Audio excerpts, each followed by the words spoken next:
The Dreams in the Witch House by H.P. Lovecraft.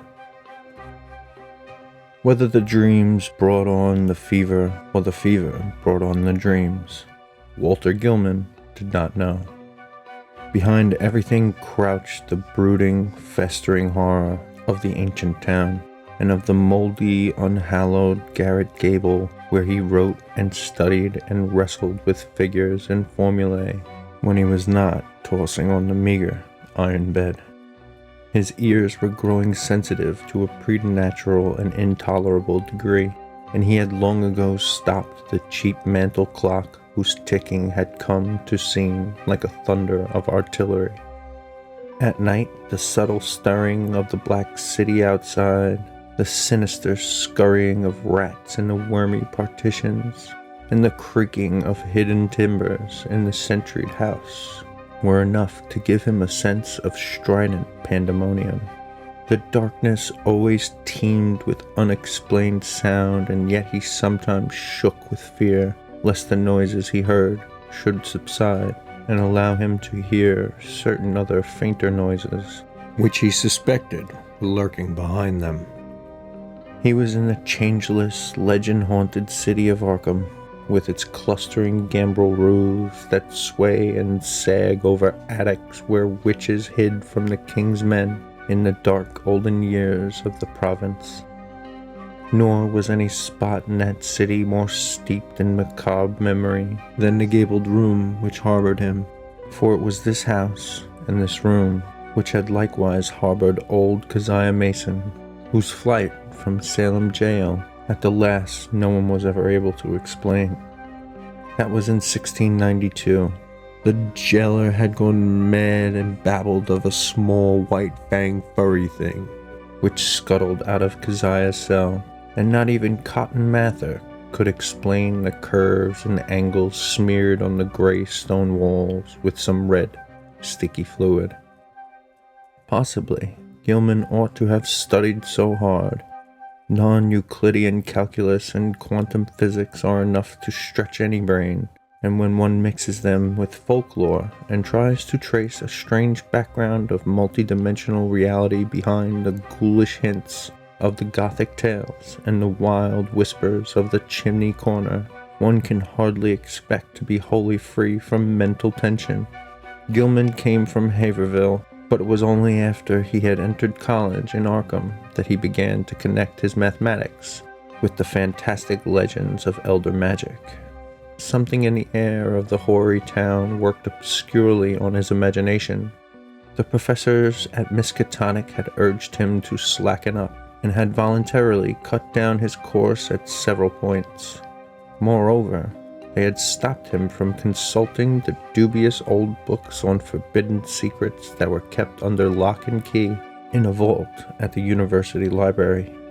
But all these precautions came late in the day, so that Gilman had some terrible hints from the dreaded Necronomicon of Abdul al-Hazred, the fragmentary book of Ivan, and the suppressed Unausprechlichen Kulten of von Juntz, to correlate with his abstract formulae on the properties of space and the linkage of dimensions known and unknown. He knew his room was in the old witch house. That indeed was why he had taken it. There was much in the Essex County records about Keziah Mason's trial, and what she had admitted under pressure to the court of Oyer and Terminer had fascinated Gilman beyond all reason. She had told Judge Hathorne of lines and curves that could be made to point out directions leading through the walls of space to other spaces beyond, and had implied that such lines and curves were frequently used at certain midnight meetings in the dark valley of the white stone beyond Meadow Hill, and on the unpeopled island in the river. She had spoken also of the black man, of her oath, and of her new secret name of Nahab. Then she had drawn those devices on the walls of her cell and vanished. Gilman believed strange things about Keziah, and had felt a queer thrill on learning that her dwelling was still standing after more than 235 years. When he heard the hushed Arkham whispers about Keziah's persistent presence in the old house and the narrow streets, about the irregular human tooth marks left on certain sleepers in that and other houses, about the childish cries heard near May Eve and Hallowmass, about the stench often noted in the old house's attic just after those dreaded seasons, and about the small, furry, sharp-toothed thing which haunted the moldering structure and the town and nuzzled people curiously in the black hours before dawn. He resolved to live in the place at any cost. A room was easy to secure, for the house was unpopular, hard to rent, and long given over to cheap lodgings.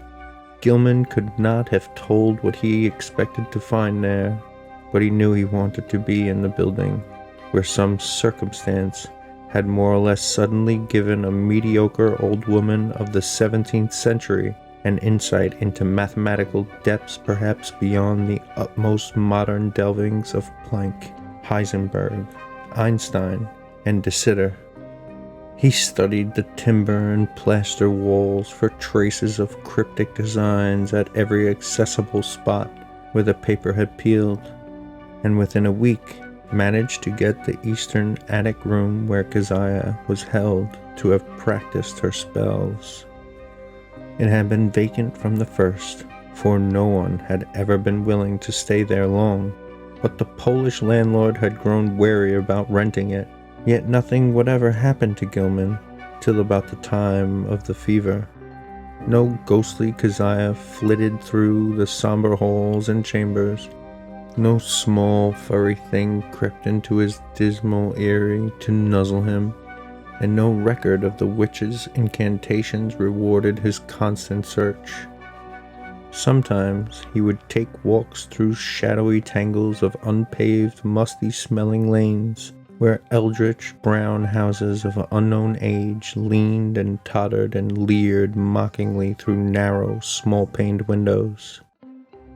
Here, he knew, strange things had happened once, and there was a faint suggestion behind the surface that everything of that monstrous past might not, at least in the darkest, narrowest, and most intricately crooked alleys, have utterly perished. He also rode out twice to the ill-regarded island in the river, and made a sketch of the singular angles described by the moss-grown rows of gray standing stones, whose origin was so obscure and immemorial.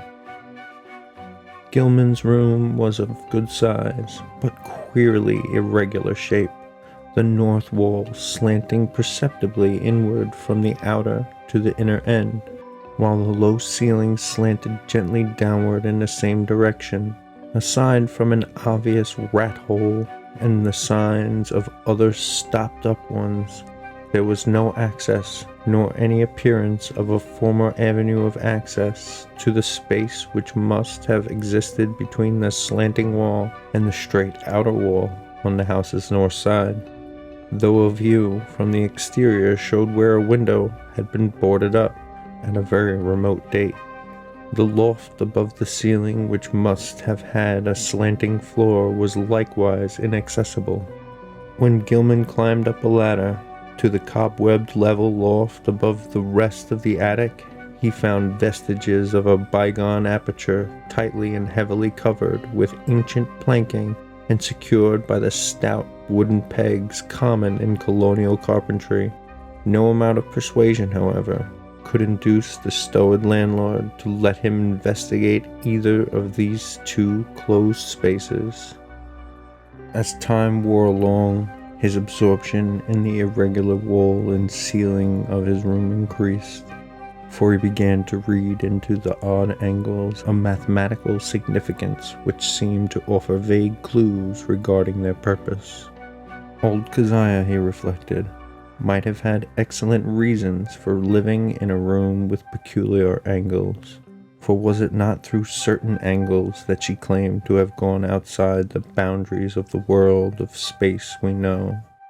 His interest gradually veered away from the unplumbed voids beyond the slanting surfaces, since it now appeared that the purpose of those surfaces concerned the sides he was on. The touch of brain fever and the dreams began early in February. For some time, apparently, the curious angles of Gilman's room had been having a strange, almost hypnotic effect on him, and as the bleak winter advanced, he had found himself staring more and more intently at the corner where the down-slanting ceiling met the inward-slanting wall. About this period, his inability to concentrate on his formal studies worried him considerably, his apprehensions about the mid-year examinations being very acute, but the exaggerated sense of hearing was scarcely less annoying. Life had become an insistent and almost unendurable cacophony, and there was that constant, terrifying impression of other sounds, perhaps from regions beyond life, trembling on the very brink of audibility. So far as concrete noises went, the rats in the ancient partitions were the worst. Sometimes their scratching seemed not only furtive, but deliberate. When it came from beyond the slanting north wall, it was mixed with a sort of dry rattling, and when it came from the century-closed loft above the slanting ceiling, Gilman always braced himself, as if expecting some horror which only bided its time before descending to engulf him utterly.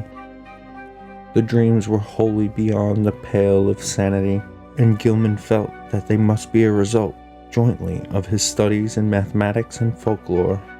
He had been thinking too much about the vague regions which his formulae told him must lie beyond the 3 dimensions we know, and about the possibility that old Keziah Mason, guided by some influence past all conjecture, had actually found the gate to those regions. The yellowed country records containing her testimony and that of her accusers were so damnably suggestive of things beyond human experience, and the descriptions of the darting little furry object which served as her familiar were so painfully realistic despite their incredible details. That object, no larger than a good-sized rat and quaintly called by townspeople Brown Jenkin, seemed to have been the fruit of a remarkable case of sympathetic herd delusion, for in 1692 no less than 11 persons had testified to glimpsing it. There were recent rumors, too, with a baffling and disconcerting amount of agreement. Witnesses said it had long hair and the shape of a rat, but that its sharp-toothed, bearded face was evilly human, while its paws were like tiny human hands. It took messages betwixt old Keziah and the devil, and was nursed on the witch's blood, which it sucked like a vampire. Its voice was a kind of loathsome titter, and it could speak all languages. Of all the bizarre monstrosities in Gilman's dreams, nothing filled him with greater panic and nausea than this blasphemous and diminutive hybrid, whose image flitted across his vision in a form 1,000-fold more hateful than anything his waking mind had deduced from the ancient records and the modern whispers. Gilman's dreams consisted largely in plunges through limitless abysses of inexplicably colored twilight and bafflingly disordered sound, abysses whose material and gravitational properties and whose relation to his own entity he could not even begin to explain. He did not walk or climb, fly or swim, crawl or wriggle, yet always experienced a mode of motion partly voluntary and partly involuntary. Of his own condition he could not well judge, for sight of his arms, legs, and torso seemed always cut off by some odd disarrangement of perspective, but he felt that his physical organization and faculties were somehow marvelously transmuted and obliquely projected, though not without a certain grotesque relationship to his normal proportions and properties. The abysses were by no means vacant, being crowded with indescribably angled masses of alien-hued substance, some of which appeared to be organic, while others seemed inorganic, A few of the organic objects tended to awake vague memories in the back of his mind, though he could form no conscious idea of what they mockingly resembled or suggested. In the later dreams, he began to distinguish separate categories into which the organic objects appeared to be divided, and which seemed to involve in each case a radically different species of conduct pattern and basic motivation. Of these categories, one seemed to him to include objects slightly less illogical and irrelevant in their motions than the members of other categories. All the objects, organic and inorganic alike, were totally beyond description or even comprehension. Gilman sometimes compared the inorganic matter to prisms, labyrinths, clusters of cubes and planes, and cyclopean buildings, and the organic things struck him variously as groups of bubbles, octopi, centipedes, living Hindu idols, and intricate arabesques roused into a kind of Ophidian animation. Everything he saw was unspeakably menacing and horrible, and whenever one of the organic entities appeared by its motions to be noticing him, he felt a stark, hideous fright, which generally jolted him awake. Of how the organic entities moved, he could tell no more than of how he moved himself.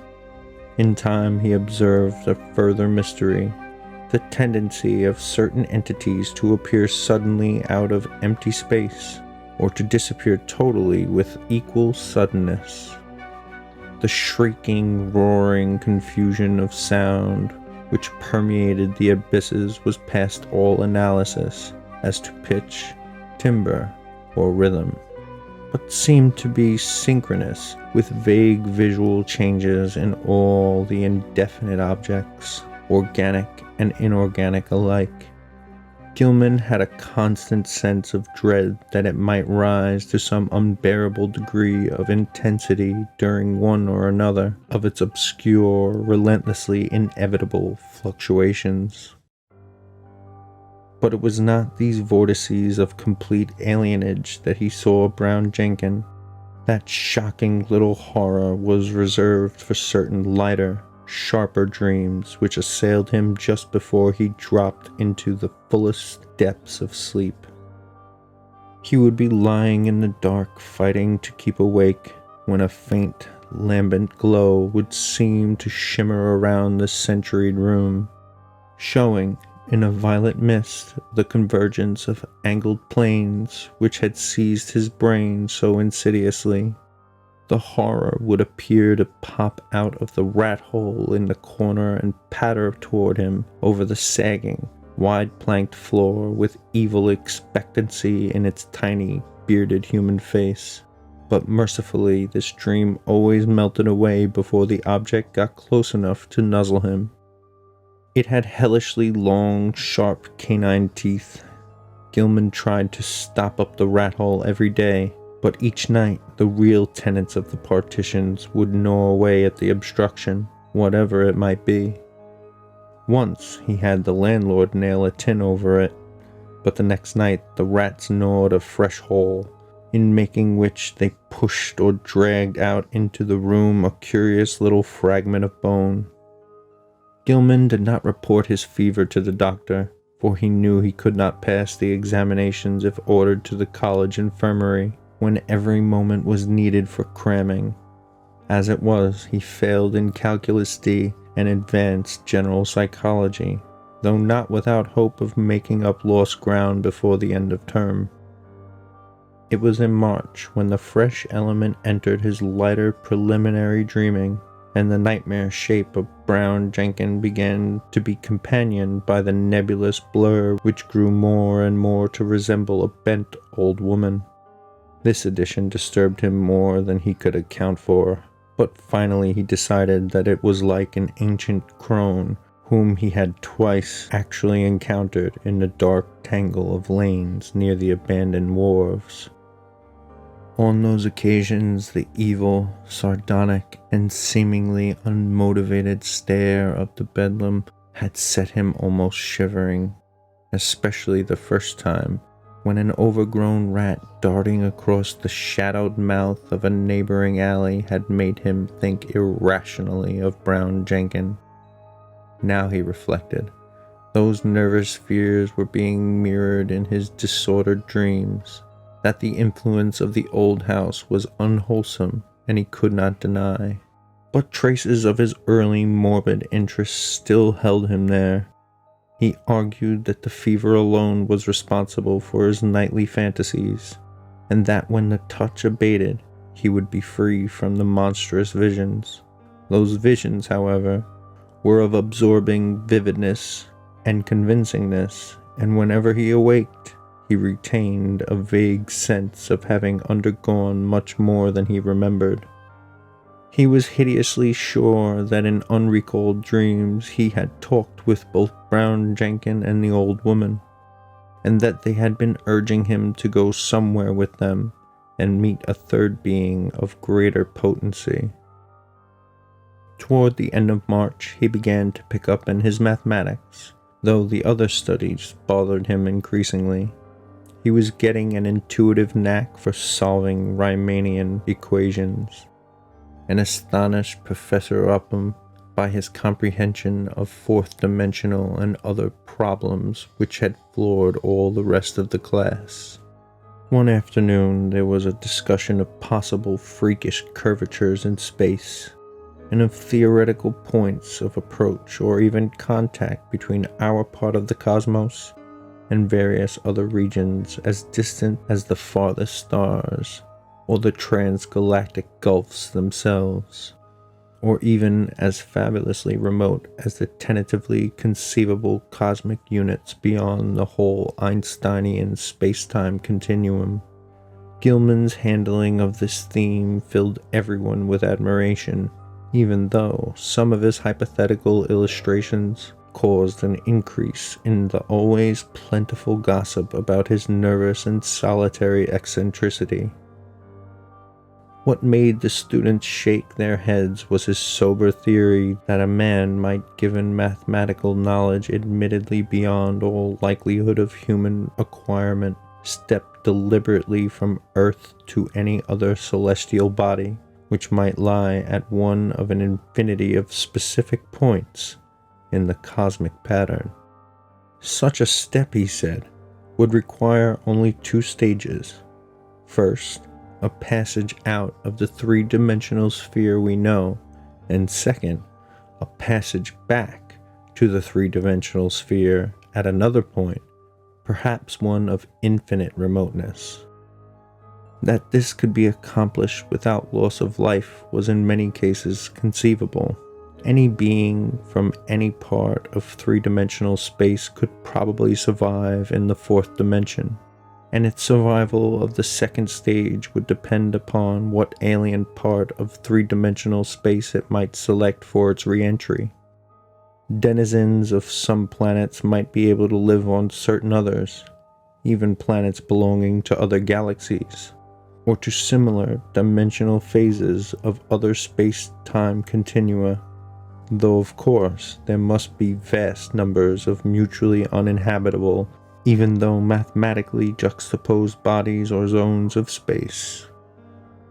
It was also possible that the inhabitants of a given dimensional realm could survive entry to many unknown and incomprehensible realms of additional or indefinitely multiplied dimensions, be they within or outside the given space-time continuum, and that the converse would be likewise true.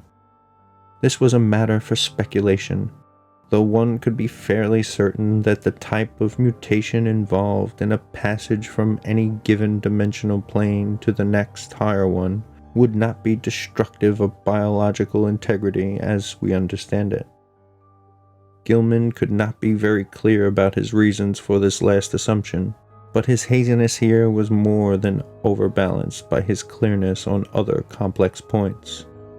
Professor Upham especially liked his demonstration of the kinship of higher mathematics to certain phases of magical lore transmitted down the ages from an ineffable antiquity, human or pre-human, whose knowledge of the cosmos and its laws was greater than our own.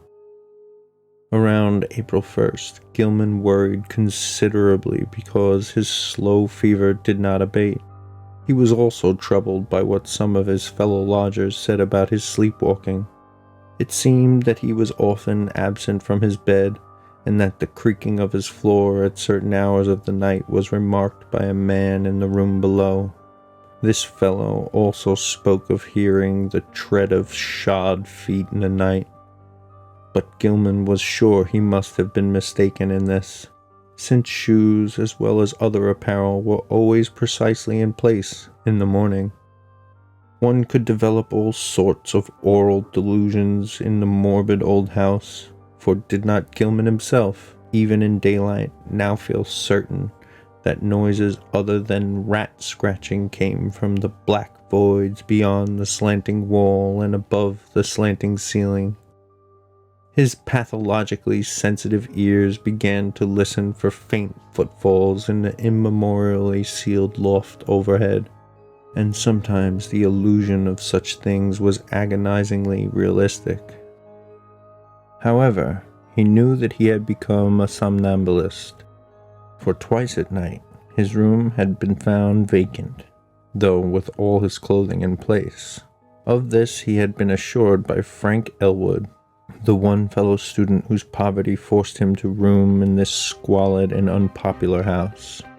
Elwood had been studying in the small hours and had come up for help on a differential equation, only to find Gilman absent. It had been rather presumptuous of him to open the unlocked door after knocking and had failed to rouse a response, but he had needed the help very badly and thought that his host would not mind a gentle prodding awake. On neither occasion, though, had Gilman been there, and when told of the matter he wondered where he could have been wandering, barefoot, and with only his nightclothes on. He resolved to investigate the matter if reports of his sleepwalking continued, and thought of sprinkling flour on the floor of the corridor to see where his footsteps might lead. The door was the only conceivable egress, for there was no possible foothold outside the narrow window. As April advanced, Gilman's fever-sharpened ears were disturbed by the whining prayers of a superstitious loom fixer named Joe Mazurowitz, who had a room on the ground floor. Mazurowitz had told long, rambling stories about the ghost of old Keziah and the furry, sharp-fanged, nuzzling thing, and had said he was so badly haunted at times that only his silver crucifix, given him for the purpose by Father Iwanicki of St. Stanislaus's church, could bring him relief. Now he was praying because the witches' Sabbath was drawing near. May Eve was Walpurgis night, when hell's blackest evil roamed the earth and all the slaves of Satan gathered for nameless rites and deeds. It was always a very bad time in Arkham, even though the fine folks up on Miskatonic Avenue and high on Saltonstall streets pretended to know nothing about it. There would be bad doings, and a child or two would probably be missing. Joe knew about such things, for his grandmother in the old country had heard tales from her grandmother. It was wise to pray and count one's beads at this season. For 3 months, Keziah and Brown Jenkin had not been near Joe's room, nor near Paul Choinsky's room, nor anywhere else, and it meant no good when they held off like that. They must be up to something. Gilman dropped in at the doctor's office on the 16th of the month, and was surprised to find his temperature was not as high as he had feared. The physician questioned him sharply, and advised him to see a nerve specialist. On reflection, he was glad he had not consulted the still more inquisitive college doctor. Old Waldron, who had curtailed his activities before, would have made him take a rest, an impossible thing now that he was so close to great results in his equations.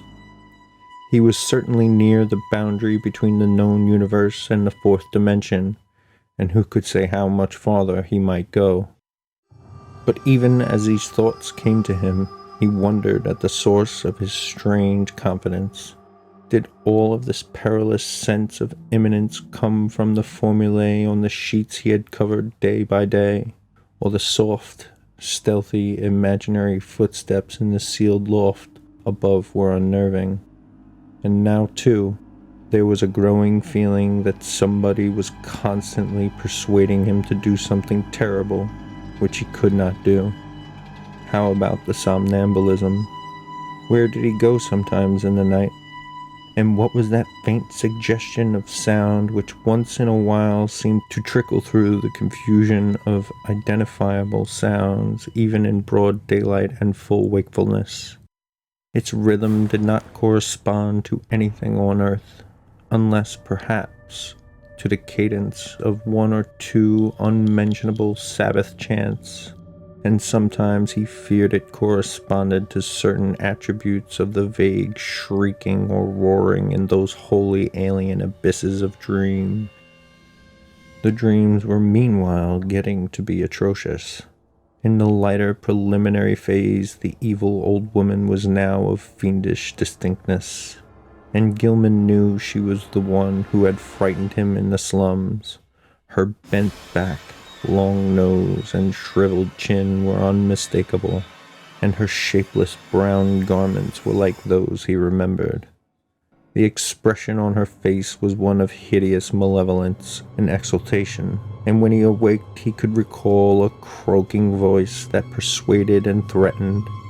He must meet the black man and go with them all to the throne of Azathoth, at the center of the ultimate chaos.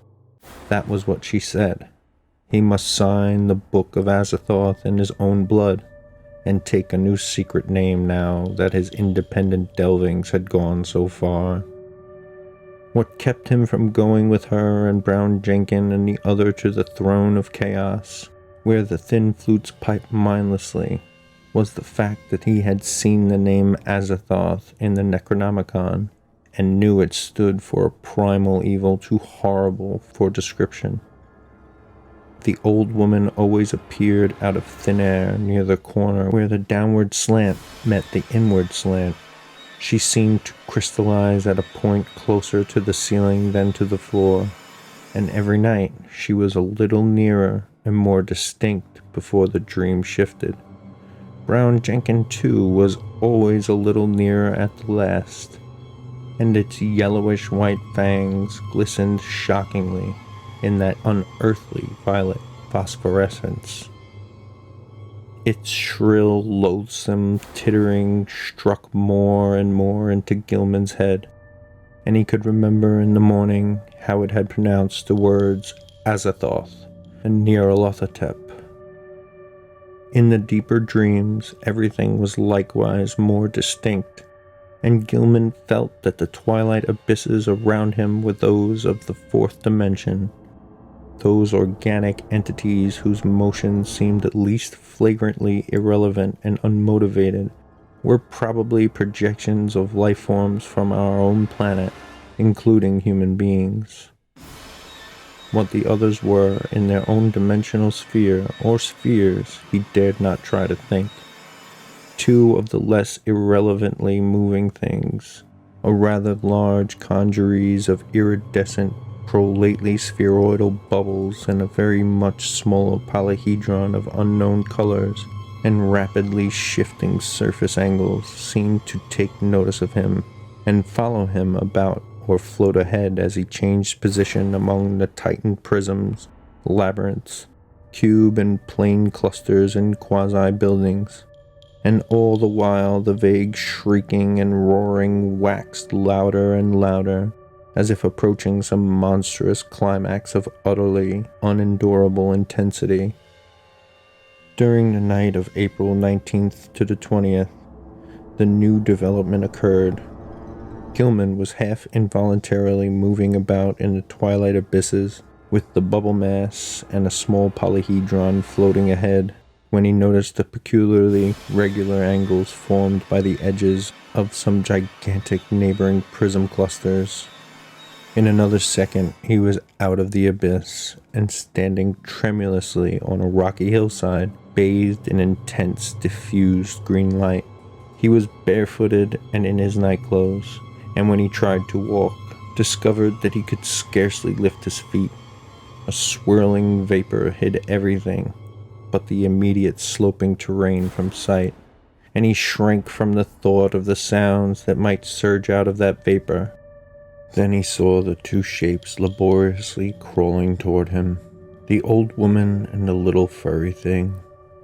The crone strained up her knees and managed to cross her arms in a singular fashion, while Brown Jenkin pointed in a certain direction with a horribly anthropoid forepaw, which it raised with evident difficulty. Spurred by an impulse he did not originate, Gilman dragged himself forward along a course determined by the angle of the old woman's arms and the direction of the small monstrosity's paw. And before he had shuffled 3 steps, he was back in the twilight abysses. Geometrical shapes seethed around him, and he felt dizzily and interminably. At last, he woke in his bed, in the crazily angled garret of the eldritch old house. He was good for nothing that morning, and stayed away from all his classes. Some unknown attraction was pulling his eyes in a seemingly irrelevant direction, for he could not help staring at a certain vacant spot on the floor. As the day advanced, the focus of his unseeing eyes changed position, and by noon he had conquered the impulse to stare at vacancy. About 2 o'clock he went out for lunch, and as he threaded the narrow lanes of the city he found himself turning always to the southeast. Only an effort halted him at a cafeteria on Church Street, and after the meal he felt the unknown pull still more strongly. He would have to consult a nerve specialist after all. Perhaps there was a connection with his somnambulism, but meanwhile he might at least try to break the morbid spell himself. Undoubtedly, he could still manage to walk away from the pull, so with great resolution he headed against it, and dragged himself deliberately north along Garrison Street. By the time he had reached the bridge over the Miskatonic, he was in a cold perspiration, and he clutched at the iron railing as he gazed upstream at the ill-regarded island whose regular lines of ancient standing stones brooded sullenly in the afternoon sunlight. Then he gave a start, for there was a clearly visible living figure on that desolate island, and a second glance told him it was certainly the strange old woman whose sinister aspect had worked itself so disastrously into his dreams. The tall grass near her was moving too, as if some other thing were crawling close to the ground. When the old woman began to turn toward him, he fled precipitately off the bridge and into the shelter of the town's labyrinth waterfront alleys. Distant though the island was, he felt that a monstrous and invincible evil could flow from the sardonic stare of that bent, ancient figure in brown. The southeastward's pull still held, and only with tremendous resolution could Gilman drag himself into the old house and up the rickety stairs. For hours he sat silent and aimless, with his eyes shifting gradually westward. About 6 o'clock his sharpened ears caught the whining prayers of Joe Mazurowitz 2 floors below, and in desperation he seized his hat and walked out into the sunset golden streets, letting the now directly southward pull carry him where it might. An hour later darkness found him in the open fields beyond Hangman's Brook, with the glimmering spring stars shining ahead. The urge to walk was gradually changing to an urge to leap mystically into space, and suddenly he realized just where the source of the pull lay. It was in the sky. A definite point among the stars had a claim on him and was calling him. Apparently, it was a point somewhere between Hydra and Argonavis, and he knew that he had been urged toward it ever since he had awaked soon after dawn. In the morning it had been underfoot, and now it was roughly south, but stealing toward the west. What was the meaning of this new thing? Was he going mad? How long would it last? Again, mustering his resolution, Gilman turned and dragged himself back to the sinister old house. Marowitz was waiting for him at the door, and seemed both anxious and reluctant to whisper some fresh bit of superstition. It was about the witchlight. Joe had been out celebrating the night before, and it was Patriots' Day in Massachusetts, and had come home after midnight. Looking up at the house from outside, he had thought at first that Gilman's window was dark, but then he had seen the faint violet glow within. He wanted to warn the gentleman about the glow, for everybody in Arkham knew it was Keziah's witchlight which played near Brown Jenkin, and the ghost of the old crone herself. He had not mentioned this before, but now he must tell about it, because it meant that Keziah and her long-toothed familiar were haunting the young gentleman. Sometimes he and Paul Choinsky and the landlord Dombrowski thought they saw that light seeping out of cracks in the sealed loft above the young gentleman's room, but they had all agreed not to talk about that. However, it would be better for the gentleman to take another room and get a crucifix for some good priest like Father Iwanaki. As the man rambled on, Gilman felt a nameless panic clutch at his throat. He knew that Joe must have been half drunk when he came home the night before, yet the mention of a violet light in the garret window was of frightful import. It was a lambent glow of this sort which always played about the old woman and the small furry thing in those lighter, sharper dreams, which prefaced his plunge into the unknown abysses, and the thought that a wakeful second person could see the dream luminance was utterly beyond sane harborage. Yet where had the fellow got such an odd notion? Had he himself talked as well as walked around the house in his sleep? No, Joe said, he had not, but he must check up on this. Perhaps Frank Elwood could tell him something, though he hated to ask. Fever-wild dreams, somnambulism illusions of sounds, a pull toward a point in the sky, and now a suspicion of insane sleep-talking. He must not stop studying. See a nerve specialist and take himself in hand. When he climbed to the second story, he paused at Elwood's door, but saw that the other youth was out. Reluctantly, he continued up to his garret room and sat down in the dark.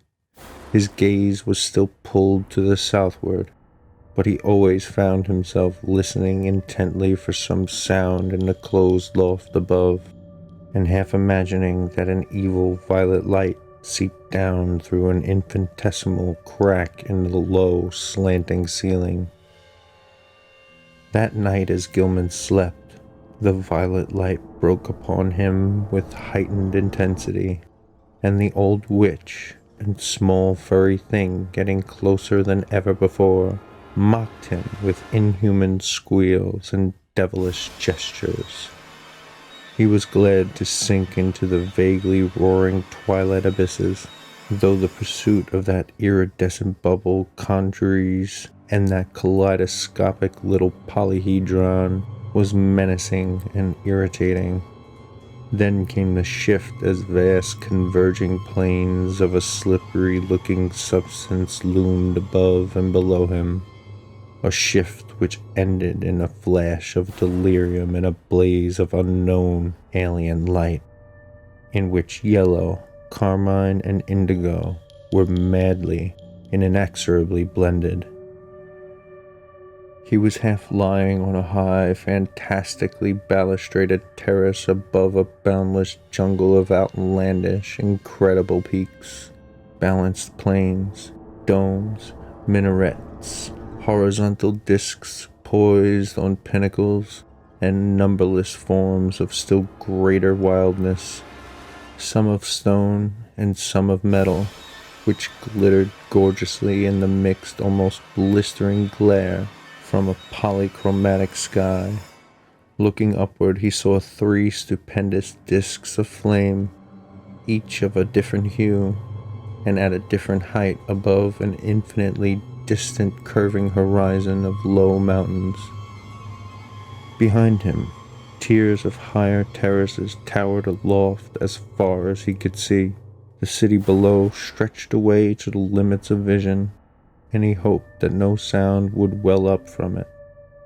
The pavement from which he easily raised himself was a veined, polished stone beyond his power to identify, and the tiles were cut in bizarre, angled shapes, which struck him as less asymmetrical than based on some unearthly symmetry whose laws he could not comprehend. The balustrade was chest-high, delicate, and fantastically wrought, while along the rail were ranged at short intervals little figures of grotesque design and exquisite workmanship. They, like the whole balustrade, seemed to be made of some sort of shining metal whose color could not be guessed in the chaos of mixed effulgences, and their nature utterly defied conjecture. They represented some rigid barrel-shaped objects with thin horizontal arms, radiating spoke-like from a central ring, and with vertical knobs or bulbs projecting from the head and base of the barrel. Each of these knobs was the hub of a system of 5 long, flat, triangularly tapering arms, arranged around it like the arms of a starfish, nearly horizontal, but curving slightly away from the central barrel. The base of the bottom knob was fused to the long railing with so delicate a point of contact that several figures had been broken off and were missing. The figures were about 4.5 inches in height, when the spiky arms gave them a maximum diameter of about 2.5 inches. When Gilman stood up, the tiles felt hot to his bare feet. He was wholly alone, and his first act was to walk to the balustrade and look dizzily down at the endless Cyclopean city almost 2,000 feet below. As he listened, he thought a rhythmic confusion of faint musical pipings covering a wide tonal range welled up from the narrow streets beneath, and he wished he might discern the denizens of this place.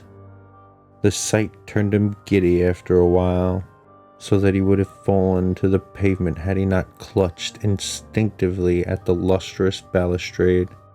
His right hand fell on one of the projecting figures, the touch seeming to steady him slightly.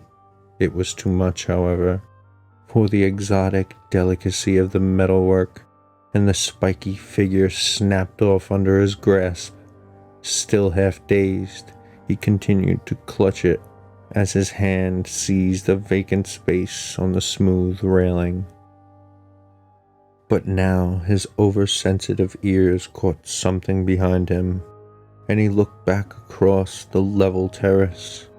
Approaching him softly, though without apparent furtiveness, were 5 figures, 2 of which were the sinister old woman and the fanged, furry little animal.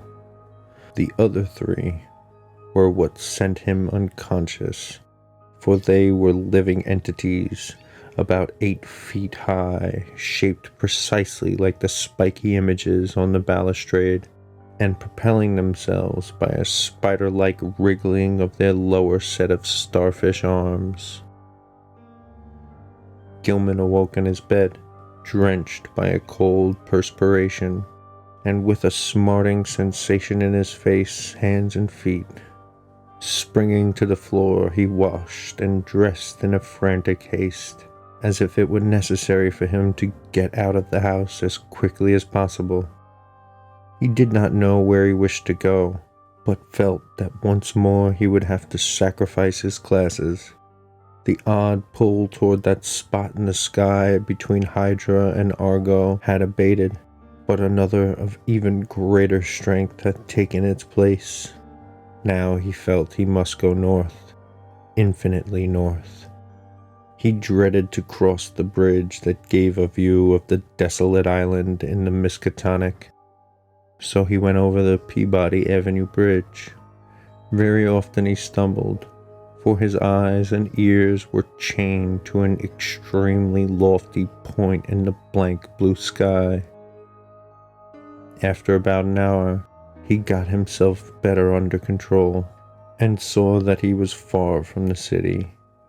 All around him stretched the bleak emptiness of the salt marshes, while the narrow road ahead led to Innsmouth, that ancient half-deserted town which Arkham people were so curiously unwilling to visit. Though the northward pull had not diminished, he resisted it as he had resisted the other pull, and finally found that he could almost balance the one against the other. Plodding back to town and getting some coffee at a soda fountain, he dragged himself into the public library and browsed aimlessly among the lighter magazines. Once he met some friends who remarked how oddly sunburned he looked, but he did not tell them of his walk. At 3 o'clock he took some lunch at a restaurant, noting meanwhile that the pull had either lessened or divided itself. After that he killed the time at a cheap cinema show, seeing the inane performance over and over again without paying any attention to it. About 9 at night he drifted homeward and shuffled into the ancient house.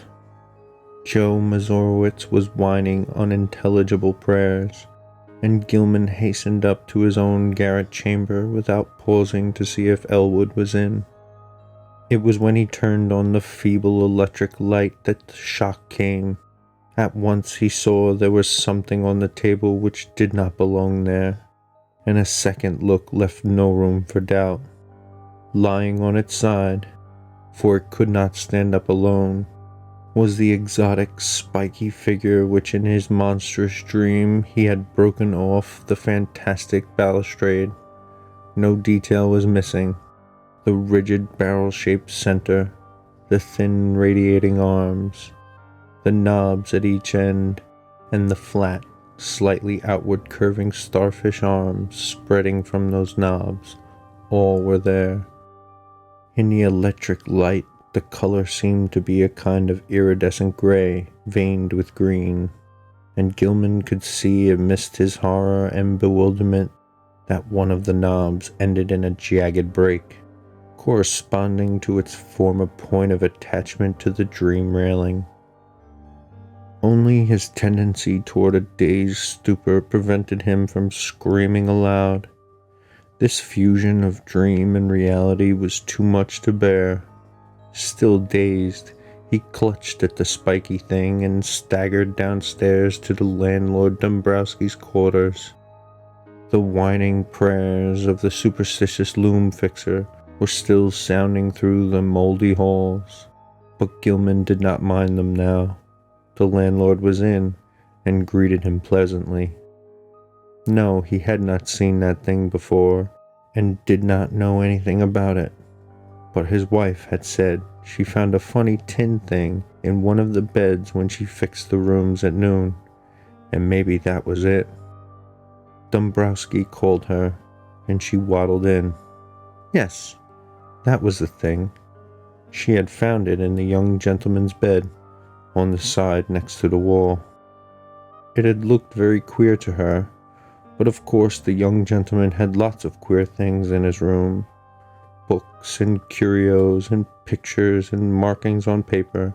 She certainly knew nothing about it. So Gilman climbed upstairs again in mental turmoil, convinced that he was either still dreaming or that his somnambulism had run to incredible extremes and led him to depredations in unknown places. Where had he got this outre thing? He did not recall seeing it in any museum in Arkham. It must have been somewhere, though, and the sight of it as he snatched it in his sleep must have caused the odd dream picture of the balustraded terrace. Next day he would make some very guarded inquiries, and perhaps see the nerve specialist.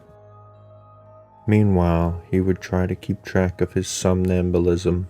As he went upstairs and across the garret hall, he sprinkled about some flour, which he had borrowed, with a frank admission as to its purpose from the landlord. He had stopped at Elwood's door on the way, but had found all dark within. Entering his room, he placed the spiky thing on the table, and lay down in complete mental and physical exhaustion, without pausing to undress. From the closed loft above the slanting ceiling, he thought he heard a faint scratching and padding, but he was too disorganized to even mind it. That cryptical pull from the north was getting very strong again, though it seemed now to come from a lower place in the sky. In the dazzling violet light of dream, the old woman and the fanged furry thing came again, and with a greater distinctness than on any former occasion. This time they actually reached him, and he felt the crone's withered claws clutching at him. He was pulled out of bed and into empty space, and for a moment he heard a rhythmic roaring and saw the twilight amorphousness of the vague abysses seething around him. But that moment was very brief, for presently he was in a crude, windowless little space with rough beams and planks rising to a peak just above his head, and with a curious slanting floor underfoot. Propped level on that floor were low cases full of books of every degree of antiquity and disintegration, and in the center were a table and bench, both apparently fastened in place. Small objects of unknown shape and nature were ranged on the tops of the cases, and in the flaming violet light Gilman thought he saw a counterpart of the spiky image which had puzzled him so horribly. On the left of the floor fell abruptly away, leaving a black triangular gulf out of which, after a second's dry rattling, there presently climbed the hateful little furry thing with yellow fangs and bearded human face. The evilly grinning bedlam still clutched him, and beyond the table stood a figure he had never seen before, a tall, lean man of dead black coloration, but without the slightest sign of Negro features, wholly devoid of either hair or beard, and wearing as his only garment a shapeless robe of some heavy black fabric. His feet were indistinguishable because of the table and bench, but he must have been shod, since there was a clicking whenever he changed position. The man did not speak, and bore no trace of expression on his small, regular features. He merely pointed to a book of prodigious size which lay open on the table, while the bedlam thrust a high grey quill into Gilman's right hand. Over everything was a pall of intensely maddening fear, and the climax was reached when the furry thing ran up the dreamer's clothing to his shoulders and then down his left arm, finally biting him sharply in the wrist just below the cuff. As the blood spurted from this wound, Gilman lapsed into a faint. He awaked on the morning of the 22nd with a pain in his left wrist, and saw that his cuff was brown with dried blood. His recollections were very confused, but the scene with the black man in the unknown space stood out vividly. The rats must have bitten him as he slept, giving rise to the climax of the frightful dream. Opening the door, he saw that the flour on the corridor floor was undisturbed, except for the huge prints of the loutish fellow who roomed at the other end of the garret. so he had not been sleepwalking this time, but something would have to be done about those rats. He would speak to the landlord about them. Again he tried to stop up the hole at the base of the slanting wall, wedging in a candlestick which seemed of about the right size. His ears were ringing horribly, as if with the residual echoes of some horrible noise heard in dreams. As he bathed and changed clothes, he tried to recall what he had dreamed after the scene in the violet-lit space, but nothing definite would crystallize in his mind. That scene itself must have corresponded to the sealed loft overhead, which had begun to attack his imagination so violently, but later impressions were faint and hazy. There were suggestions of the vague twilight abysses, and of still vaster, blacker abysses beyond them, abysses in which all fixed suggestions were absent. He had been taken there by the bubble conjuries and the little polyhedron which always dodged him, but they, like himself, had changed to wisps of mist in this farther void of ultimate blackness. Something else had gone on ahead, a larger wisp, which now and then condensed into nameless approximations of form, and he thought that their progress had not been in a straight line, but rather along the alien curves and spirals of some ethereal vortex which obeyed laws unknown to the physics and mathematics of any conceivable cosmos. Eventually there had been a hint of vast, leaping shadows, of a monstrous, half-acoustic pulsing, and of a thin, monotonous piping of an unseen flute, but that was all. Gilman decided he had picked up that last conception from what he had read in the Necronomicon about the mindless entity Azathoth, which rules all time and space from a black throne at the center of chaos. When the blood was washed away, the wrist wound proved very slight, and Gilman puzzled over the location of the 2 tiny punctures. It occurred to him that there was no blood on the bedspread where he had lain, which was very curious in view of the amount on his skin and cuff. He had been sleepwalking within his room, and had the rat bitten him as he sat in some chair or paused in some less rational position. He looked in every corner for brownish drops or stains, but did not find any. He had better, he thought, sprinkle flour within the room, as well as outside the door, though after all no further proof of his sleepwalking was needed. He knew he did not walk, and the thing to do now was to stop it. He must ask Frank Elwood for help. This morning the strange pulls from the space seemed lessened, though they were replaced by another sensation even more inexplicable.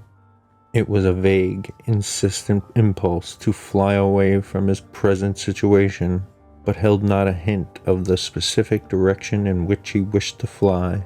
As he picked up the strange, spiky image on the table, he thought the older northward pull grew a trifle stronger, but even so, it was wholly overruled by the newer and more bewildering urge.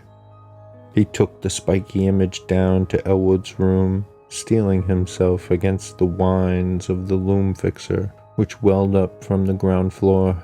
Elwood was in, thank heaven, and appeared to be stirring about. There was time for a little conversation before leaving for breakfast in college, so Gilman hurriedly poured forth an account of his recent dreams and fears. His host was very sympathetic, and agreed that something ought to be done. He was shocked by his guest's drawn, haggard aspect, and noticed the queer, abnormal-looking sunburn which others had remarked during the past week. There was not much, though, that he could say. He had not seen Gilman on any sleepwalking expedition, and had no idea what the curious image could be. He had, though, heard the French-Canadian who lodged just under Gilman talking to Mazurowitz one evening. They were telling each other how badly they dreaded the coming of Walpurgis night, now only a few days off, and were exchanging pitying comments about the poor, doomed young gentleman. Desrochers, the fellow under Gilman's room, had spoken of nocturnal footsteps, shod and unshod, and of the violet light he saw one night when he had stolen fearfully up to peer through Gilman's keyhole. He had not dared to peer, he told Mazurowitz, after he had glimpsed that light through the cracks around the door. There had been soft talking, too, and as he began to describe it, his voice had sunk to an inaudible whisper. Elwood could not imagine what had set these superstitious creatures gossiping, but suppose their imaginations had been roused by Gilman's late hours, and somnolent walking and talking on the one hand, and by the nearness of traditionally feared May Eve on the other hand. That Gilman talked in his sleep was plain, and it was obviously from Desrochers' keyhole listenings that the delusive notion of that violet dream light had got abroad.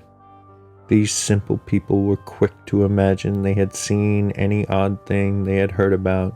As for a plan of action, Gilman had better move down to Elwood's room and avoid sleeping alone. Elwood would, if awake, rouse him whenever he began to talk or rise in his sleep. Very soon, too, he must see the specialist. Meanwhile, they would take the spiky image around to various museums and certain professors seeking identification and stating that it had been found in a public rubbish can. Also, Dombrowski must attend to the poisoning of those rats in the walls. Braced up by Elwood's companionship, Gilman attended classes that day.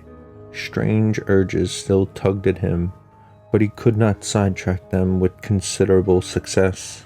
During a free period he showed the queer image to several professors, all of whom were intensely interested, though none of them could shed any light upon its nature or origin. That night he slept on a couch, which Elwood had had the landlord bring to the second-story room, and for the first time in weeks was wholly free from disquieting dreams. But the feverishness still hung on, and the whines of the loom fixer were an unnerving influence. During the next few days, Gilman enjoyed an almost perfect immunity from morbid manifestations. He had, Elwood said, showed no tendency to talk or rise in his sleep, and meanwhile the landlord was putting rat poison everywhere. The only disturbing element was the talk among the superstitious foreigners, whose imaginations had become highly excited. Mazurowitz was always trying to make him get a crucifix, and finally forced one upon him which he said had been blessed by the good Father Iwanicki. Desrochers, too, had something to say. In fact, he insisted that cautious steps had sounded in the now vacant room above him on the first and second nights of Gilman's absence from it. Polchoinsky thought he heard sounds in the halls and on the stairs at night, and claimed that his door had been softly tried, while Mrs. Dombrowski vowed she had seen Brown Jenkin for the first time since All Hallows. But such naive reports could mean very little, and Gilman let the cheap metal crucifix hang idly from a knob on his host's dresser. For 3 days, Gilman and Elwood canvassed the local museums in an effort to identify the strange, spiky image, but always without success. In every quarter, however, interest was intense, for the utter alienage of the thing was a tremendous challenge to scientific curiosity. One of the small, radiating arms was broken off and subjected to chemical analysis.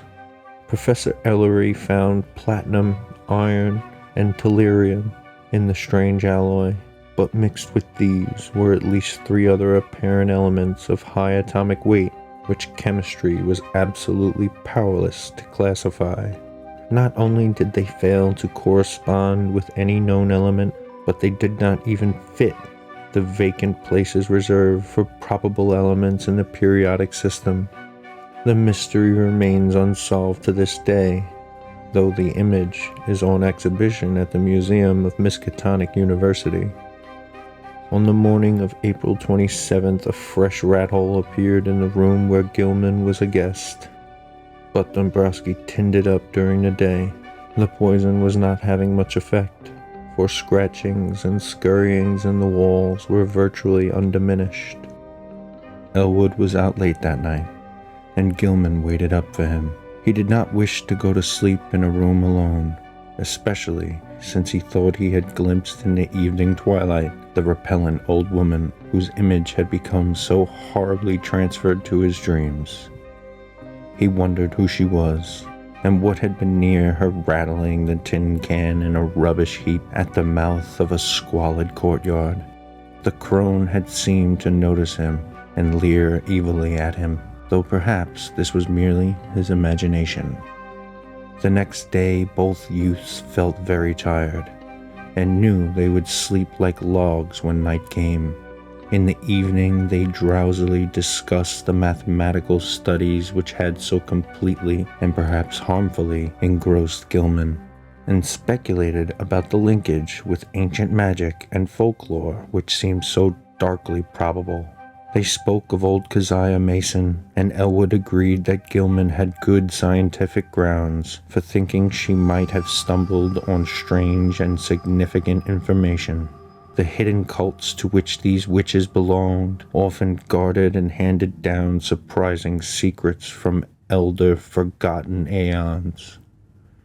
It was by no means impossible that Keziah had actually mastered the art of passing through dimensional gates.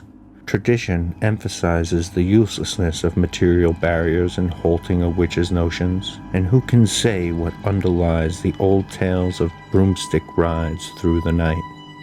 Whether a modern student could ever gain similar powers from mathematical research alone was still to be seen. Success, Gilman added, might lead to dangerous and unthinkable situations. For who could foretell the conditions pervading an adjacent but normally inaccessible dimension? On the other hand, the picturesque possibilities were enormous. Time could not exist in certain belts of space, and by entering and remaining in such a belt, one might preserve one's life and age indefinitely, never suffering organic metabolism or deterioration except for slight amounts incurred during visits to one's own or similar planes. One might, for example, pass into a timeless dimension and emerge at some remote period of Earth's history as young as before. Whether anybody had ever managed to do this, one could hardly conjecture with any degree of authority. Old legends are hazy and ambiguous, and in historic times, all attempts at crossing forbidden gaps seemed complicated by strange and terrible alliances with beings and messengers from outside. There was the immemorial figure of the deputy or messenger of hidden and terrible powers, the black man of the witch cult and the Nyarlathotep of the Necronomicon. There was, too, the baffling problem of the lesser messengers or intermediaries, the quasi-animals and queer hybrids, which legend depicts as witches' familiars. As Gilman and Elwood retired, too sleepy to argue further, they heard Joe Mazurowitz reel in the house half-drunk, and shuddered at the desperate wildness of his whining prayers. That night, Gilman saw the violet light again. In his dream he had heard a scratching and gnawing in the partitions, and thought that someone fumbled clumsily at the latch. Then he saw the old woman, and the small furry thing advancing toward him over the carpeted floor. The bedlam's face was alight with inhuman exhalation, and the little yellow-toothed morbidity tittered mockingly as it pointed at the heavily sleeping form of Elwood on the other couch across the room. A paralysis of fear stifled all attempts to cry out. As once before, the hideous crone seized Gilman by the shoulders, yanking him out of bed and into empty space. Again, the infinitude of the shrieking abysses flashed past him, but in another second he thought he was in a dark, muddy, unknown alley of fetid odors with the rotting walls of ancient houses towering up on every hand. Ahead was the robed black man he had seen in the peaked space in the other dream, while from a lesser distance the old woman was beckoning and grimacing imperilously. Brown Jenkin was rubbing itself with a kind of affectionate playfulness around the ankles of the black man, which the deep mud largely concealed. There was a dark open doorway on the right, to which the black man silently pointed. Into this, the grinning crone started dragging Gilman after her by his pajama sleeves. There were evil-smelling staircases which creaked ominously, and on which the old woman seemed to radiate a faint violet light, and finally a door leading off a landing. The crone fumbled with the latch and pushed the door open, motioning Gilman to wait, and disappearing inside the black aperture. The youth's oversensitive ears caught a hideous strangled cry, and presently the bedlam came out of the room bearing a small, senseless form, which she thrust at the dreamer as if ordering him to carry it. The sight of this form, and the expression on its face, broke the spell. Still too dazed to cry out, he plunged recklessly down the noisome staircase and into the mud outside, halting only when seized and choked by the waiting black man. As consciousness departed, he heard the faint, shrill tittering of the fanged, rat-like abnormality. On the morning of the 29th, Gilman awoke into a maelstrom of horror. The instant he opened his eyes, he knew something was terribly wrong, for he was back in his old garret room with the slanting wall and ceiling, sprawled on the now unmade bed. His throat was aching inexplicably, and as he struggled to a sitting posture, he saw with growing fright that his feet and pajama bottoms were brown and caked with mud. For the moment his recollections were hopelessly hazy, but he knew at least that he must have been sleepwalking. Elwood had been lost too deeply in slumber to hear and stop him. On the floor were confused, muddy prints, but oddly enough, they did not extend all the way to the door. The more Gilman looked at them, the more peculiar they seemed, for in addition to those he could recognize as his, there were some smaller, almost round markings, such as the legs of a large chair or a table might make, except that most of them tended to be divided into halves. There were also some curious, muddy rat tracks leading out of a fresh hole and back into it again. Utter bewilderment and the fear of madness racked Gilman as he staggered to the door and saw that there were no muddy prints outside.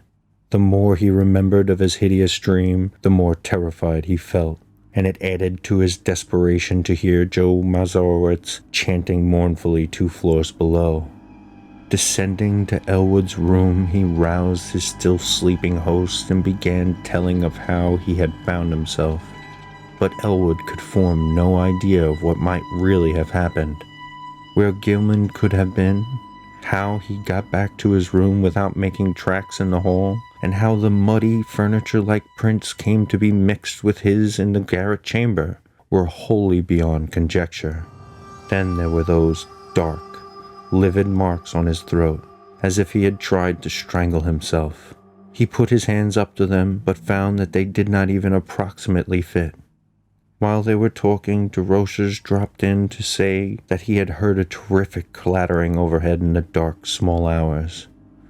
No, there had been no one on the stairs after midnight, though just before midnight he had heard faint footfalls in the garret and cautiously descending steps he did not like. It was, he added, a very bad time of year for Arkham. The young gentleman had better be sure to wear the crucifix Joe Mazurowitz had given him. Even the daytime was not safe, for after dawn there had been strange sounds in the house, especially a thin, childish wail, hastily choked off. Gilman mechanically attended classes that morning, but was wholly unable to fix his mind on his studies. A mood of hideous apprehension and expectancy had seized him, and he seemed to be awaiting the fall of some annihilating blow. At noon he lunched at the university spa, picking up a paper from the next seat as he waited for dessert. But he never ate that dessert, for an item on the paper's first page left him limp, wild-eyed, and able only to pay his check and stagger back to Elwood's room. There had been a strange kidnapping the night before in Orne's gangway, and the 2-year-old child of a clod-like laundry worker named Anastasia Walekio had completely vanished from sight. The mother, it appeared, had feared the event for some time, but the reasons she assigned for her fear were so grotesque that no one took them seriously. She had, she said, seen Brown Jenkin about the place now and then, ever since early in March, and knew from its grimaces and titterings that little Ladislas must be marked for sacrifice at the awful Sabbat on Walpurgis night. She had asked her neighbor, Mary Chanek, to sleep in the room and try to protect the child, but Mary had not dared. She could not tell the police, for they never believed such things. Children had been taken that way every year, ever since she could remember, and her friend Pete Stowacki would not help her because he wanted the child out of the way.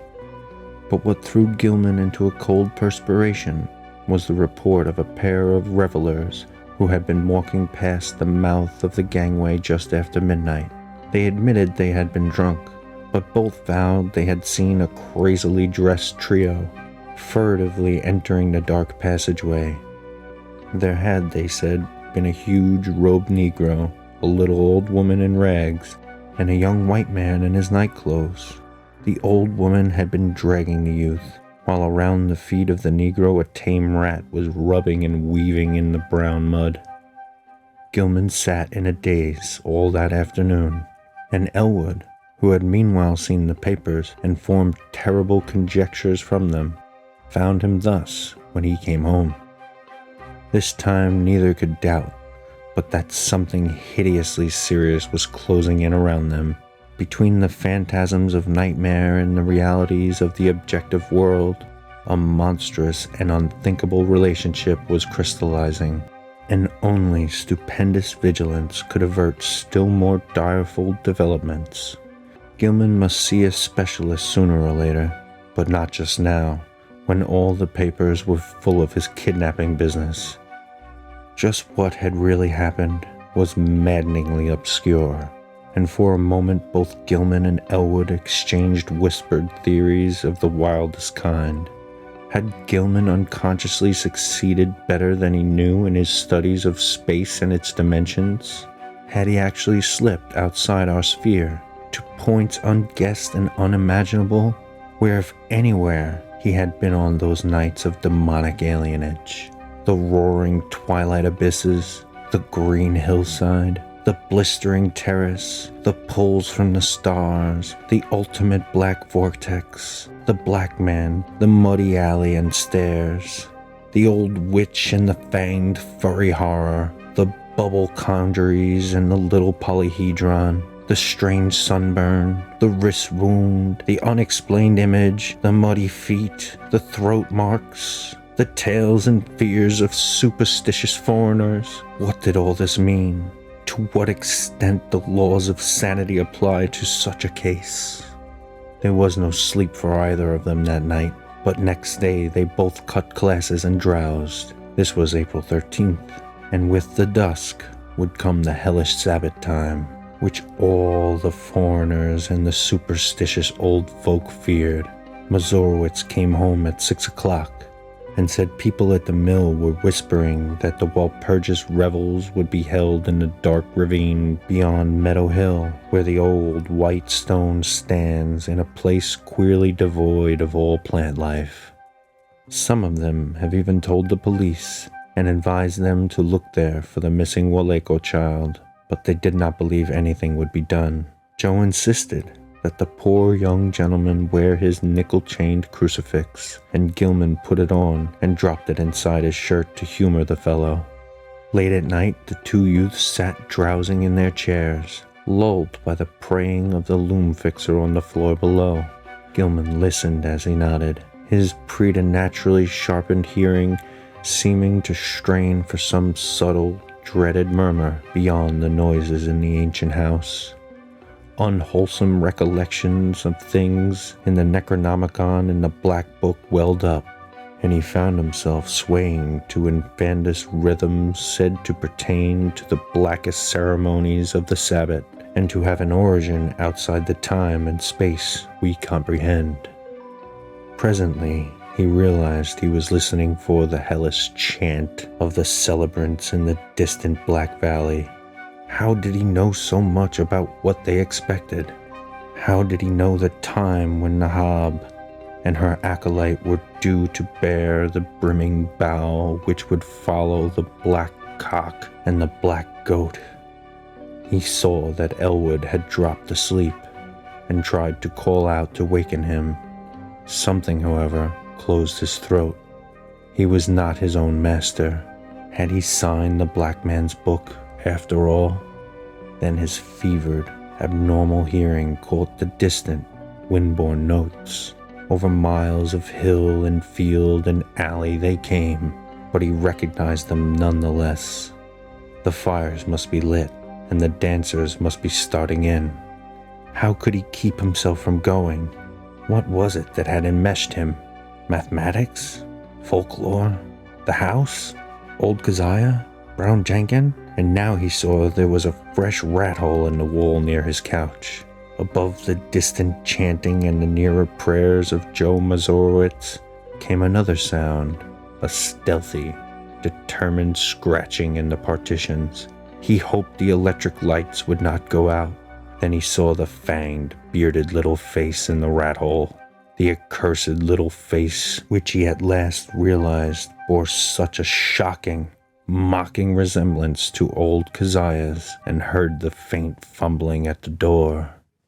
The screaming twilight abysses flashed before him, and he felt himself helpless in the formless grasp of the iridescent bubble conjuries. Ahead raced the small kaleidoscopic polyhedron, and all through the churning void there was a heightening and acceleration of the vague tonal pattern which seemed to foreshadow some unutterable and unendurable climax. He seemed to know what was coming, the monstrous burst of Walpurgis rhythm in whose cosmic timbre would be concentrated all the primal ultimate space-time seethings which lie beyond the massed spheres of matter and sometimes break forth in measured reverberations that penetrate faintly to every layer of entity and give hideous significance throughout the worlds to certain dreaded periods. But all this vanished in a second. He was again in the cramped, violet-litten, peaked space with the slanting floor, the low cases of ancient books, the bench and table, the queer objects, and the triangular gulf at one side. On the table lay a small white figure, an infant boy, unclothed and unconscious, while on the other side stood the monstrous, leering old woman with a gleaming, grotesque hafted knife in her right hand, and a queerly proportioned pale metal bowl covered with curiously chased designs and having delicate lateral handles in her left. She was intoning some croaking ritual in a language which Gilman could not understand, but which seemed like something guardedly quoted in the Necronomicon. As the scene grew clearer, he saw the ancient crone bend forward and extend the empty bowl across the table, and unable to control his own emotions, he reached far forward and took it in both hands, noticing as he did so its comparative lightness. At the same moment, the disgusting form of Brown Jenkin scrambled up over the brink of the triangular black gulf on his left. The crone now motioned him to hold the bowl in a certain position while she raised the huge, grotesque knife above the small victim as high as her right hand could reach. The fanged, furry thing began tittering a continuation of the unknown ritual, while the witch croaked loathsome responses. Gilman felt annoying, poignant abhorrence shoot through his mental and emotional paralysis, and the light metal bowl shook in his grasp. A second later, the downward motion of the knife broke the spell completely, and he dropped the bowl with a resounding bell-like clangor when his hands darted out frantically to stop the monstrous deed. In an instant, He had edged up the slanting floor around the edge of the table and wrenched the knife from the old woman's claws, sending it clattering over the brink of the narrow, triangular gulf. In another instant, however, matters were reversed, for those murderous claws had locked themselves tightly around his own throat, while the wrinkled face was twisted with insane fury. He felt the chain of the cheap crucifix grinding into his neck, and in his peril wondered how the sight of the object itself would affect the evil creature. Her strength was altogether superhuman, but as she continued her choking, he reached feebly into his shirt and drew out the metal symbol, snapping the chain and pulling it free. At sight of the device, the witch seemed struck with panic, and her grip relaxed long enough to give Gilman a chance to break it entirely. He pulled the steel-like claws from his neck and would have dragged the bedlam over the edge of the gulf had not the claws received a fresh access of strength and closed in again. This time, he resolved to reply in kind, and his own hands reached out for the creature's throat. Before she saw what he was doing, he had the chain of the crucifix twisted around her neck, and a moment later he had tightened it enough to cut off her breath. During her last struggle, he felt something bite at his ankle and saw that Brown Jenkin had come to her aid. With one savage kick, he sent the morbidity over the edge of the gulf and heard it whimper on some level far below. Whether he had killed the ancient crone, he did not know, but he let her rest on the floor where she had fallen. Then, as he turned away, he saw on the table a sight which nearly snapped the last thread of his reason. Brown Jenkin, tough of sinew and with 4 tiny hands of demonic dexterity, had been busy while the witch was throttling him, and his efforts had been in vain. What he had prevented the knife from doing to the victim's chest, the yellow fangs of the furry blasphemy had done to her wrist, and the bowl sat flatly on the floor, stood full beside the small lifeless body. In his dream delirium, Gilman heard the hellish alien rhythm chant of the Sabbat coming from an infinite distance, and knew the black man must be there. Confused memories mixed themselves with his mathematics, and he believed his subconscious mind held the angles which he needed to guide him back to the normal world, alone and unaided for the first time. He felt sure he was in the immemorial sealed loft above his own room, but whether he could ever escape through that slanting floor or the long-stopped egress he doubted greatly.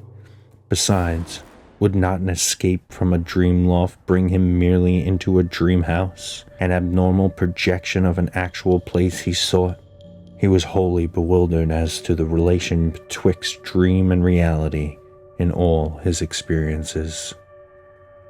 The passage through the vague abysses would be frightful, for the Walpurgis rhythm would be vibrating, and at last he would have to hear that hitherto veiled cosmic pulsing which he so mortally dreaded. Even now he could detect a low, monstrous shaking, whose tempo he suspected all too well. At Sabbat time, it always mounted and reached through the worlds to summon the initiate to nameless rites. Half the chants of the Sabbat were patterned on this faintly overheard pulsing which no earthly ear could endure in its unveiled spatial fullness. Gilman wondered, too, whether he could trust his instincts to take him back to the right part of space. How could he be sure he would not land on that green-lit hillside of a far-off planet, on the tessellated terrace above the city of tentacled monsters somewhere beyond the galaxy, or in the spiral black vortices of the ultimate void of chaos, where reigns the mindless daemon Sultan Azathoth? Just before he made the plunge, the violet light went out and left him in utter blackness. The witch, old Keziah, Nahab, that must have meant her death. And mixed with the distant chant of the Sabbat and the whimpers of Brown Jenkin in the gulf below, he thought he heard another and wilder whine from unknown depths. Joe Mazurowitz, the prayers against the crawling chaos now returning to an inexplicable, triumphant shriek, worlds of sardonic actuality impinging on vortices of febrile dream.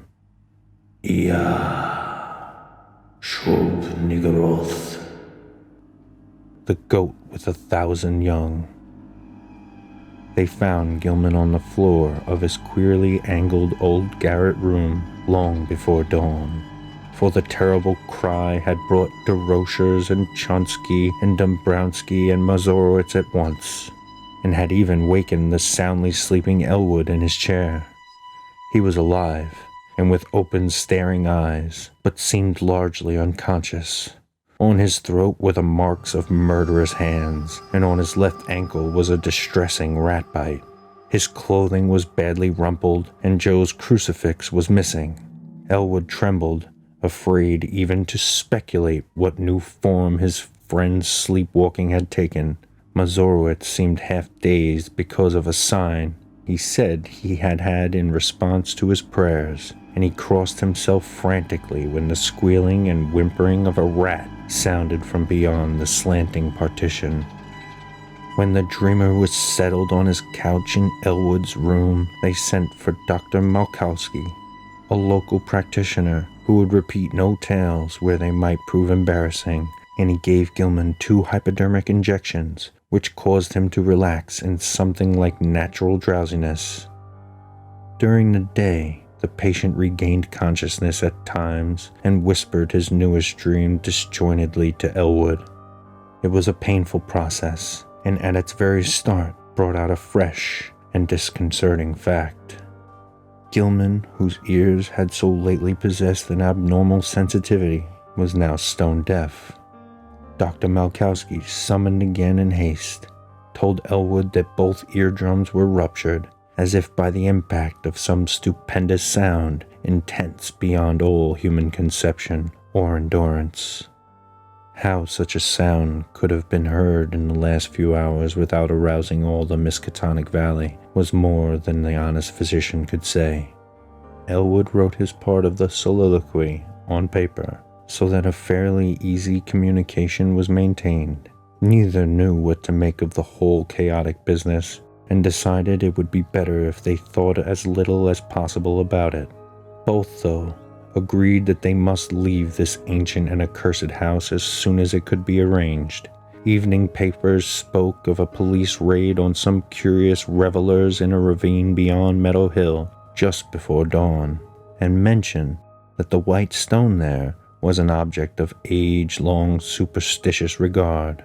Nobody had been caught, but among the huge scattering fugitives had been glimpsed a huge Negro. In another column, it was stated that no trace of the missing child, Ladislas Woleko, had been found. The crowning horror came that very night. Elwood would never forget it, and was forced to stay out of college the rest of the term because of the resulting nervous breakdown. He had thought he heard rats in the partition all that evening, but paid little attention to them. Then, long after both he and Gilman had retired, the atrocious shrieking began. Elwood jumped up, turned on the lights, and rushed over to his guest's couch. The occupant was emitting sounds of veritably inhuman nature, as if racked by some torment beyond description. He was writhing under the bedclothes, and a great stain was beginning to appear on the blankets. Elwood scarcely dared to touch him, but gradually the screaming and writhing subsided.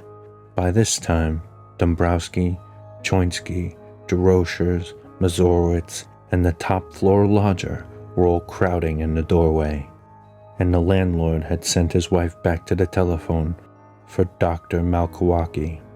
Everybody shrieked when a large, rat-like form suddenly jumped out from beneath the ensanguined bedclothes and scuttled across the floor to a fresh, open hole close by.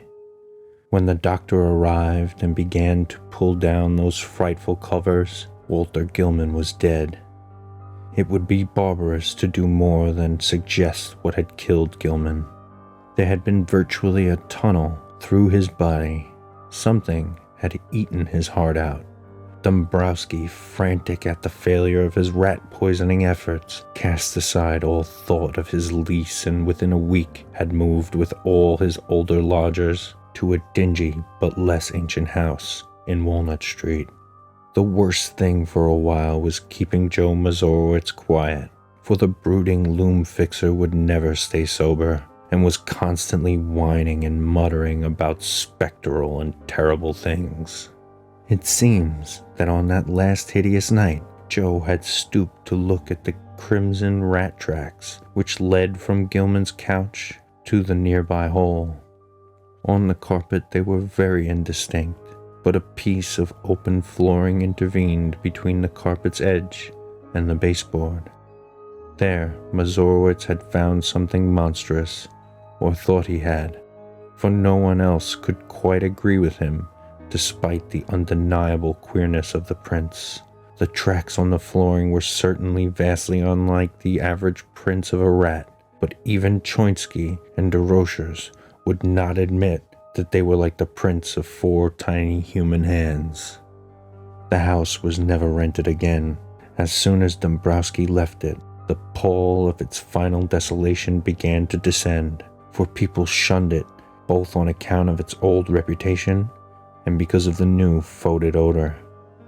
Perhaps the ex-landlord's rat poison had worked after all, for not long after his departure, the place became a neighborhood nuisance. Health officials traced the smell to the closed spaces above and beside the eastern garret room and agreed that the number of dead rats must be enormous. They decided, however, that it was not worth their while to hew open and disinfect the long sealed spaces, for the fodor would soon be over, and the locality was not one which encouraged fastidious standards. Indeed, there were always vague local tales of unexplained stenches upstairs in the witch house just after May Eve and Hallowmass. The neighbors acquiesced in inertia, but the fodor nonetheless formed an additional count against the place.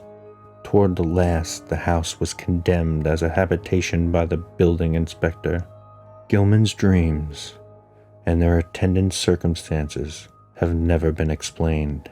Elwood, whose thoughts on the entire episode are sometimes almost maddening, came back to college the next autumn and was graduated in the following June.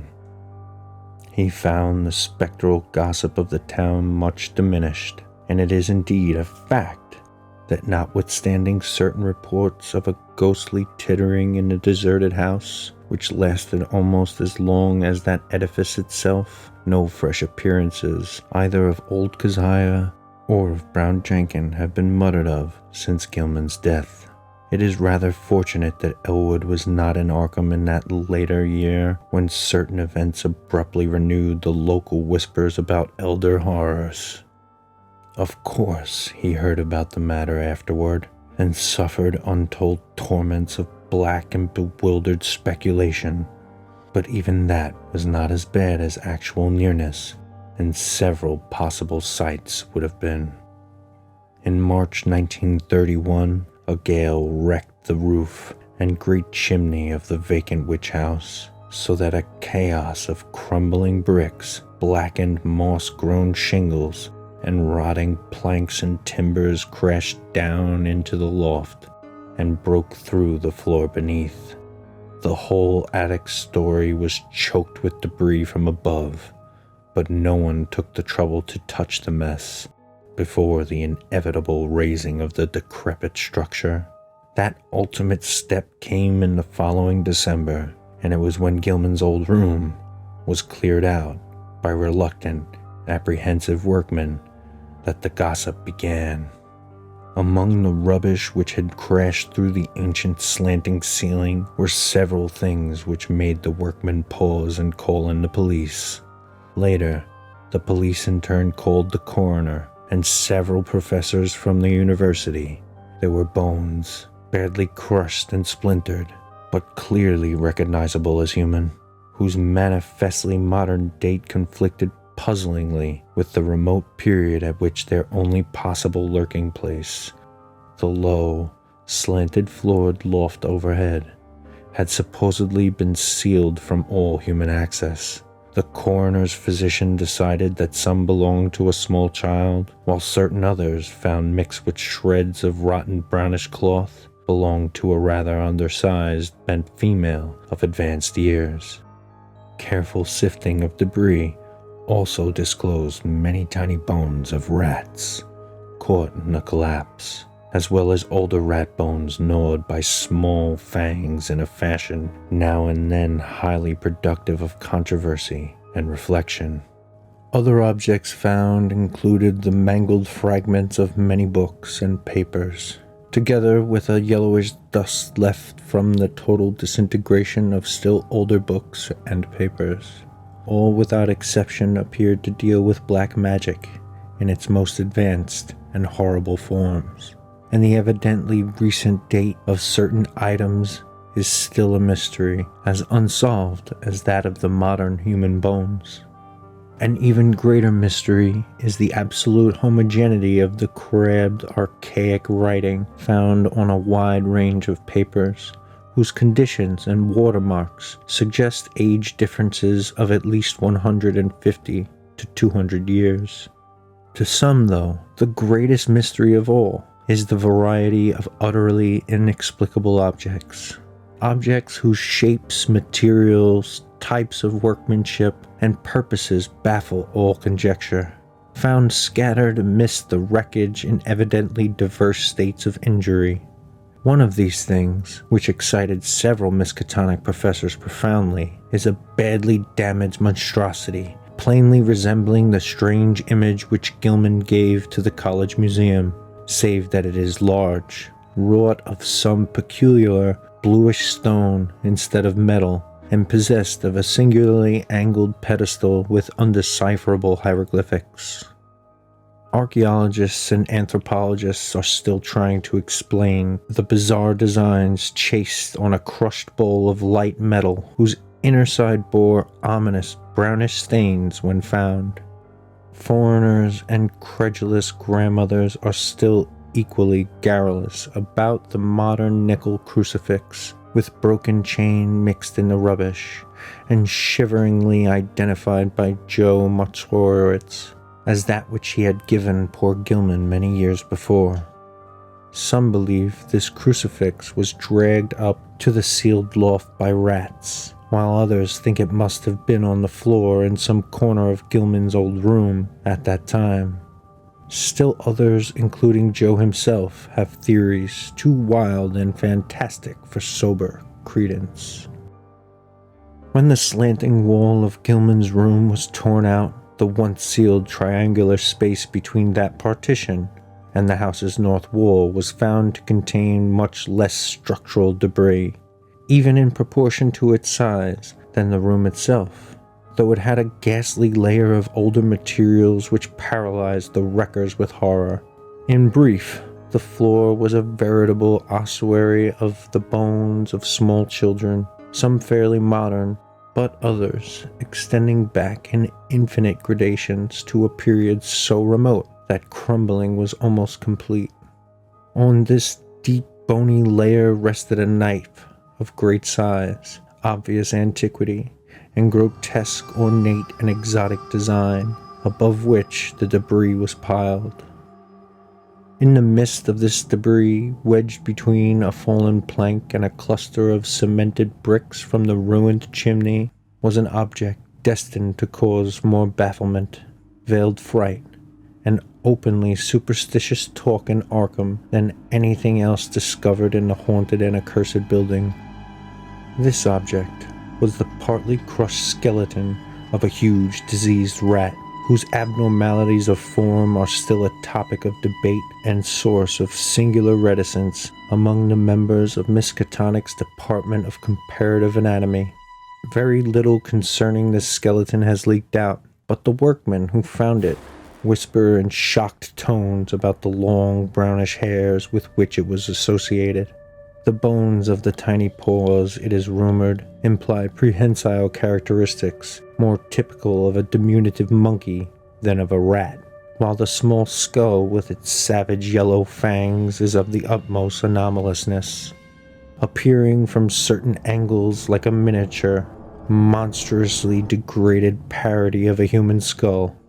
The workmen crossed themselves in fright when they came upon this blasphemy, but later burned candles of gratitude in St. Stanislaus's church because of the shrill, ghostly tittering they felt they would never hear again. That was a reading of The Dreams in the Witch House by H.P. Lovecraft.